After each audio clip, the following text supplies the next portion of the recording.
Hi, everybody. I'm Brittany Lewis, a breaking news reporter here at Forbes. Joining me now is Adam Goodman, partner at Ballard Partners. Adam, thanks so much for coming back on. Love being with you. I think today we're all in the Republican side of things breathing a sigh of relief. Let's talk about that sigh of relief because on the outset, it looks like good news for the GOP, but hints of worrying news as well. So let's get into it. Republicans won 2 special congressional elections in the Sunshine State on Tuesday, but with way slimmer margins than they did in November. What's your reaction to the results? Relief, I'm assuming. Well, first, to the point of having a feeling of relief, instead of as we approach Liberation Day, it was nice it wasn't preceded by Liquidation Day, right? That would have been a much more grim prelude to a very big moment that's coming up, obviously, with the administration. What I think is this: I've been involved in a lot of special elections throughout the years, and to put all this in context, they're number one, they're very different. They're very different than a normal election. You have different turnout dynamics. You have different expectations. And whether it's a special election or a midterm, it always is read as kind of a referendum, Brittany, on the party in power. And one in particular I remember fondly was back in 2014. It was a midterm for Barack Obama, a second term midterm. Very tough, usually, a second term midterm for the party in the White House. And David Jolly was up against Alex Sink in a special congressional election in the spring of 14. It was because of the passing of a Republican member of Congress in a very big swing district. Alex Sink had almost won the race for governor in Florida just 2 years before, was highly regarded. And David Jolly was far less known, but seen as skilled. And this was a campaign where the entire country, Brittany, tuned in. I mean, everybody kind of wanted to know what was going to happen in this one little pocket of the Tampa-St. Pete market that apparently would set in motion all sorts of things to follow. And as it turned out, David Jolly beat Alex Sink by a couple of points. It was very close. And suddenly everyone was saying, oh my gosh, this is the new blueprint for Republicans. This is how they can win in 16 and all this stuff. So it was kind of fun to be a part of.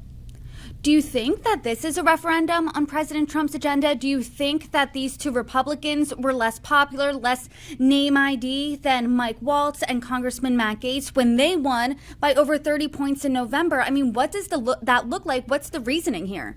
Okay, so put all this in context. Wasn't long ago we saw in a special state Senate election in Pennsylvania, in a reliably Republican area around Lancaster. It's a very red area of the state, that Democrats won that. It's close, but they won that. That was a wake-up call, and had last night really turned out differently. I think there had been a little bit of a mild freaking out within the Republican Party. But this, after all, Jimmy Petronas, who was running for election in the old Matt Gaetz district, still won by 15 points. It wasn't close. And Randy Fine, I heard polls, Brittany, going into the past weekend, days before the election, where Randy Fine was being outspent, 5-1, 10-1 by the Democrat, as was the case, by the way, with Petronas, that it was single digits. And everyone was saying, oh my God, this could be a close one. Well, Randy Fine won by 14. So were they closer than what we saw in 24 with Donald Trump? Yes. Were they close? No. But what they really were, just like polls are, Brittany, they were snapshots in time, right? So right now, the president is embarked on the most ambitious attempt to transform government that you and I, and everyone listening to this, has ever seen. The most ambitious transformation. And there is going to be some nervous moments. This is one of them as we head toward what Trump is calling Liberation Day, and others are saying, batten down the hatches about tariffs. It's a read that we're not sure yet as a country how this is all going to go. Do we want it to work? I think most Americans want this to work because it would be good for the country if it does. If it doesn't work, then the more important referendum is to come. And that will be the actual midterms of 2026, where, history says, once again, it's usually tough on the party in power. And to your point, Republicans were seemingly nervous because last week, Elise Stefanik saw her nomination for UN ambassador pulled. She's staying in the House just to keep those seats in GOP power.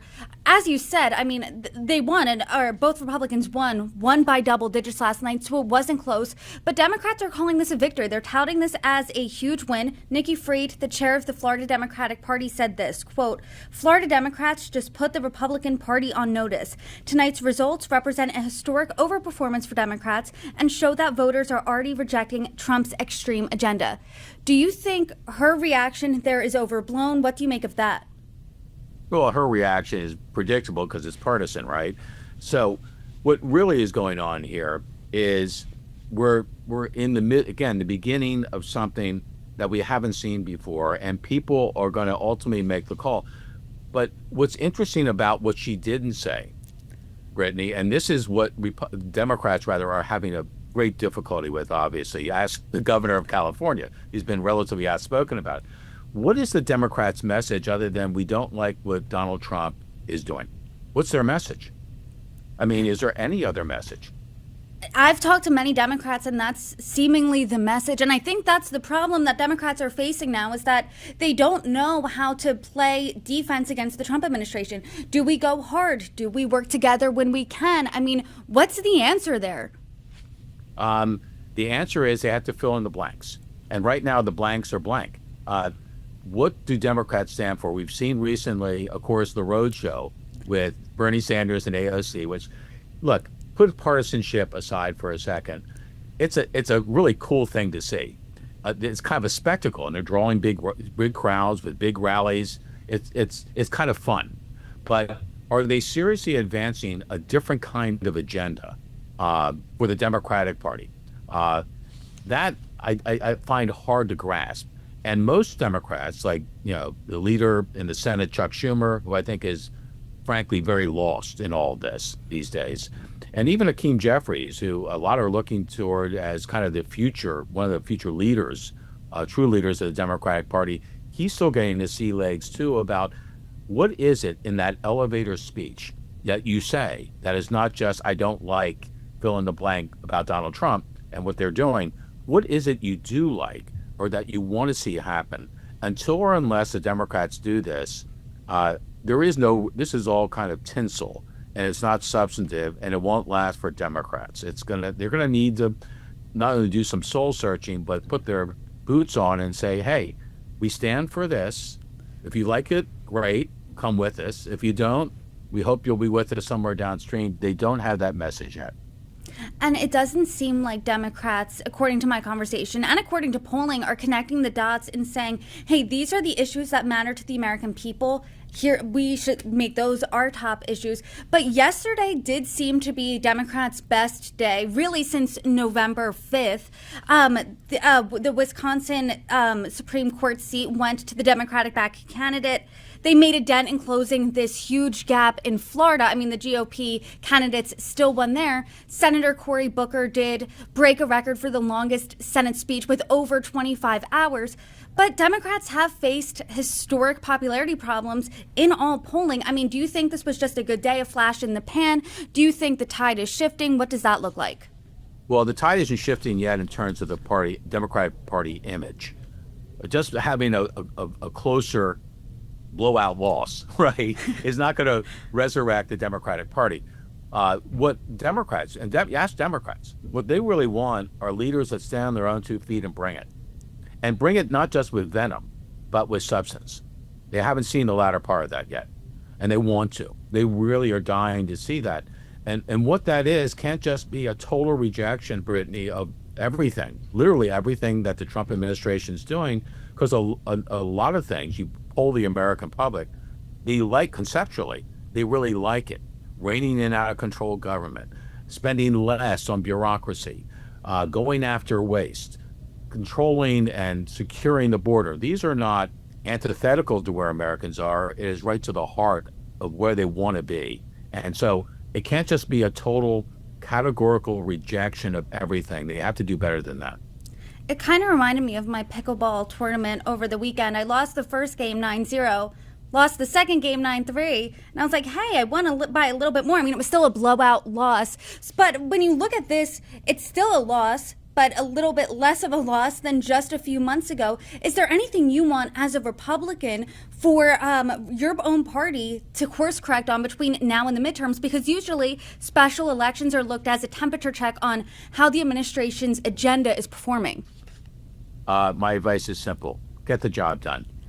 It will take care of everything, because I go back to my experience with Rudy Giuliani when he was mayor of New York. And I was working on his television, and he taught me one thing.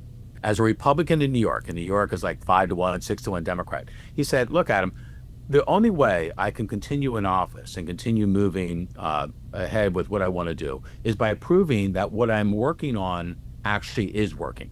Anything short of that, I'm a Republican in a Democratic, ocean, I'm done. So he only focused on that, getting the job done, because it will take care of all politics and all polls and all elections. And I think that same lesson applies here. If President Trump and his administration can deliver, and deliver in a big way, on this change that they have in play, I think you're going to see the polls not only continue to move decidedly towards the Republican column, it might lock in gains and then add to those gains even in a midterm, which historically should go the other way. And to your point, President Trump was elected as a change maker. He has had a slew of actions in everything in a lot of things rather, he's run on. Elon Musk, the face of Doge, has taken really a chainsaw to the government. How much time do you think that the public, the voters, will allow President Trump and his administration to deliver on these promises to get the job done? I love that question, and it is the most important question. How much patience do we have to see it play out? I don't know, except one of the things clearly the president is doing, he's pushing all this change as quickly as he can. Instead of just doing a piecemeal, it's like, we're going for it on all fronts, right? And so, which is different than anything you and I have seen for maybe a long time, if ever, right? That's part of this. The other thing is, there could be other successes beyond the obvious that could be kicking in very soon. For instance, peace in Ukraine. Can you imagine if, through all the back and forth of the Zelensky meeting in the White House, which was a circus, and of course the unpredictability of Vladimir Putin and the Russians, say they actually cobble together a peace deal? That, I think, could buy the president more time. So he needs a couple of successes, in my opinion, to buy him the time where he really needs it. And where he really needs it is on the economy. To turn the economic ship around the way he's trying to do, he needs some calendar to do it. And to get calendar, and meaning patience from the American public, I think he's going to need to show some kinds of successes, even on other fronts, to get him there. And it is Liberation Day, like you've been saying, with the tariffs. So we'll see how that shakes out. And I'm sure we have many more conversations to come. Adam Goodman, per usual, I always appreciate your insight. Thanks for joining me. Great to be with you, Brittany. Take care.